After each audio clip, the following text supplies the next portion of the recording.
नमस्कार दोस्तों, स्वागत है आपका हमारे YouTube चैनल पे। और आज हम एक बहुत ही अच्छी खबर लेकर आए हैं उन विद्यार्थियों के लिए जो कंपटीशन की तैयारी कर रहे हैं या जो सरकारी जॉब को पाना चाहते हैं। तो अभी क्या हुआ है कि केंद्र सरकार ने एक नया नियम ला दिया है कि आप किसी भी भर्ती के लिए सिर्फ एक ही परीक्षा आपको देनी होगी।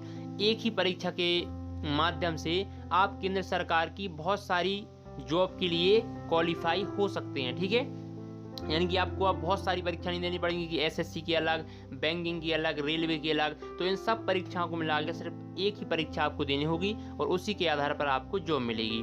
तो इस वीडियो में हम जानते हैं कि एनआरए क्या है जिसके द्वारा ये टेस्ट कराया जाएगा, और कॉमन एलिजिबिलिटी टेस्ट क्या है, कैसे ये काम करेगा, कब परीक्षाएं होंगी। तो इस सब की जानकारी हम इस वीडियो में जानना चाहते हैं। तो वीडियो को शुरू से लेकर एंड तक आप देखते रहिए।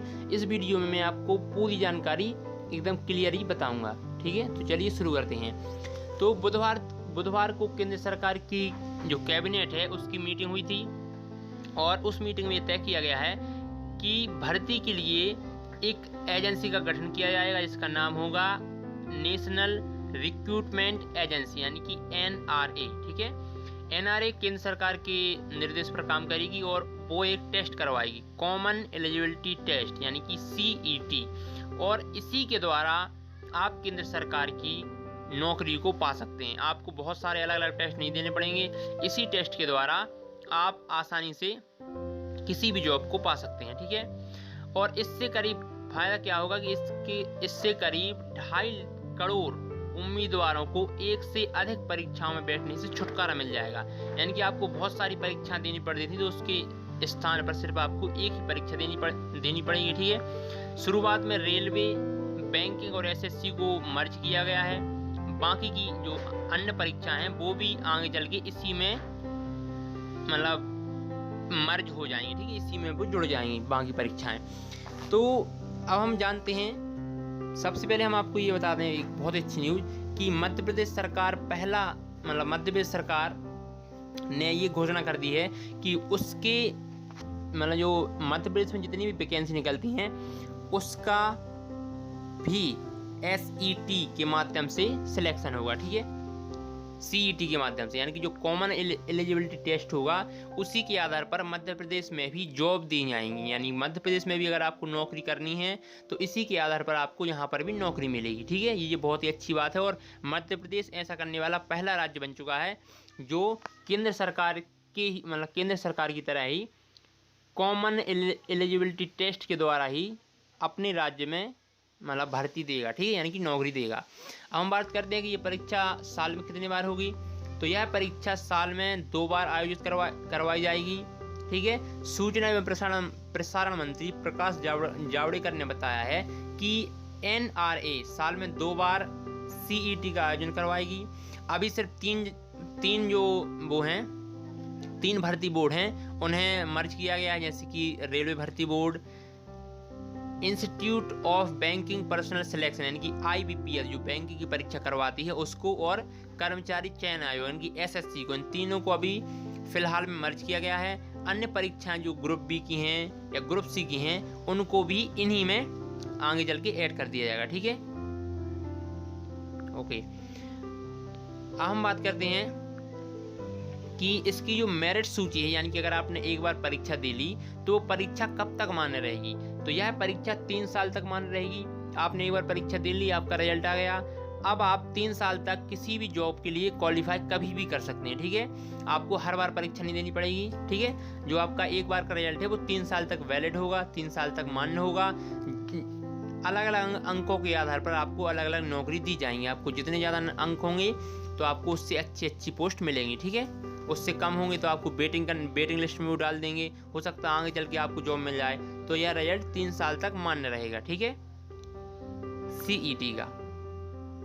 हम बात करते हैं कि फिलहाल में जो केंद्र सरकार है उसकी करीब 20 एजेंसियां हैं जो भर्ती करवाती हैं। ठीक है, तो इन्हीं 20 एजेंसियों को धीरे धीरे करके चरणबद्ध तरीके से इसी एनआरए में मर्ज किया जाएगा, यानी कि जोड़ा जाएगा। यानी कि 20 परीक्षाओं के स्थान पर सिर्फ आपको एक ही परीक्षा आगे चलकर देनी पड़ेगी। ठीक है, ये बहुत ही अच्छा फैसला है, बहुत ही एक ऐतिहासिक फैसला है स्टूडेंट के भविष्य को ध्यान में रखती हुई। क्योंकि क्या होता है कि अलग अलग आपको परीक्षाओं की तैयारी करनी पड़ती है, तो किसी में हिंदी पूछी जाती है, किसी में इंग्लिश पूछी जाती है, किसी में मैथ नहीं पूछी जाती, किसी में इंग्लिश पूछी जाती है। तो इन सब को हटा के सिर्फ एक ही सिलेबस रहेगा, एक ही परीक्षा रहेगी और आपको एक सी ही तैयारी करनी पड़ेगी। वरना स्टूडेंट बहुत ही ज़्यादा कन्फ्यूज होते हैं कि आपको इंग्लिश पढ़नी है या हिंदी पढ़नी है या रीजनिंग पढ़नी है, मैथ पढ़नी है, जीके जीएस। तो इन सब का छुटकारा मिलके आपको सिर्फ एक ही सिलेबस रहेगा, उसी को आपको अच्छे से पढ़ना है और बाकी सारी टेंशन खत्म करनी है। ठीक है,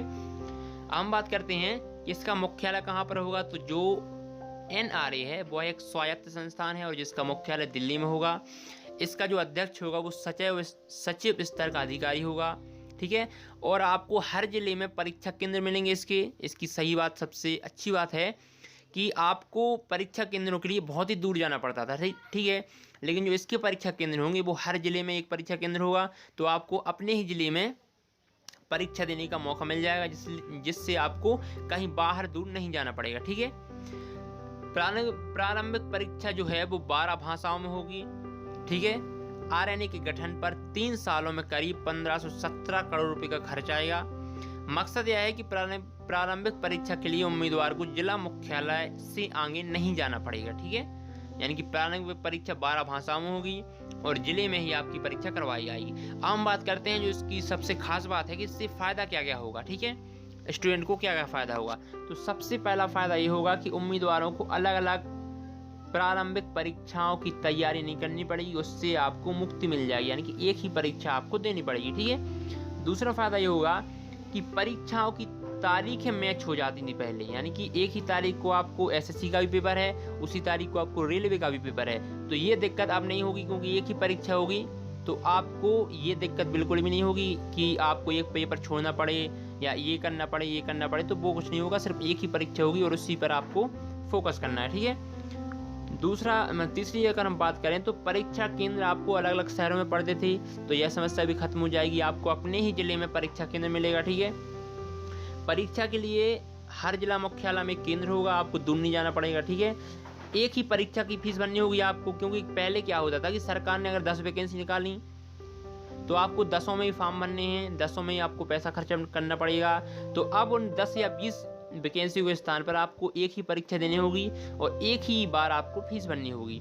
आपको अलग अलग परीक्षाओं के लिए फीस नहीं भरनी होगी। इससे स्टूडेंट की जो आर्थिक स्थिति है वो भी सही रहेगी कि ज़्यादा उन पर खर्च का बोझ नहीं आएगा। वरना होता ही है कि इन वैकेंसियों में बच्चे इतना पैसा खर्च करते हैं कि बहुत ज़्यादा, हर वैकेंसी में 500 या 1000 रुपये फॉर्म भरने के लगते हैं, तो आपका वो पैसा भी सेफ बचेगा। ठीक है, रेलवे भर्ती बोर्ड, कर्मचारी चयन आयोग और IBPS के प्रतिनिधि जो संचालक मंडल हैं वो इसी संचालक मंडल में शामिल हुए हैं, यानी कि जो उनकी जैसे SSC की एजेंसी है उसमें जितने भी कर्मचारी काम करते हैं वो मिलकर इसी में काम करेंगे। अब ठीक है, तो इससे सरकार को भी फायदा होगा कि अलग अलग उनको पैसा खर्च नहीं करना पड़ेगा। ठीक है, अभी परीक्षा के आवेदन से रिजल्ट आने तक 12 से 18 महीने लगते हैं, यानी कि 1 से 1.5 साल आराम से लग जाता है परीक्षा होने में और रिजल्ट आने में। तो इससे भी मुक्ति मिलेगी, इससे समय कम होगा, क्योंकि एक ही परीक्षा होगी तो समय कम होगा और सही तरीके से काम हो पाएगा। ठीक है, ग्रुप बी और C वालों की बड़ी राहत ये है कि ग्रुप B और C की आरंभिक परीक्षाओं की आहर्ताएं एक जैसी, यानी कि जो ज़रूरतें हैं,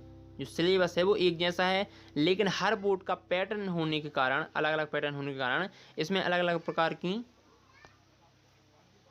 आपको तैयारी करनी पड़ती है। तो उस तैयारी से आपको मुक्ति मिल जाएगी। ठीक है, इससे पहले भी केंद्र सरकार एक सफल योजना का वो कर चुकी है संचालन। केंद्र सरकार ने पूर्व में MBBS में एडमिशन के लिए एक टेस्ट करवाया था जो सफल रहा था, जबकि पहले हर राज्य अपनी परीक्षा करवाता था, लेकिन फिर उसके बाद MBBS केंद्र सरकार की जो एजेंसी थी उसने सब राज्यों को हटाकर मतलब एक ही टेस्ट करवाया। ठीक है, MBBS के एडमिशन के लिए, और वो सफल रहा था। इसी कारण ये भी एक प्रयोग है वो भी बहुत ही अच्छा है, सफल रहेगा और स्टूडेंट को इसमें बहुत ही ज़्यादा फ़ायदे हैं कि आपको दिमाग पर लोड नहीं लेना पड़ेगा कि ये पढ़ना है या वो पढ़ना है। आपको सिर्फ एक ही सिलेबस पर फोकस करना है, आपके पैसे भी बचेंगे, आपको कहीं दूर भी नहीं जाना पड़ेगा।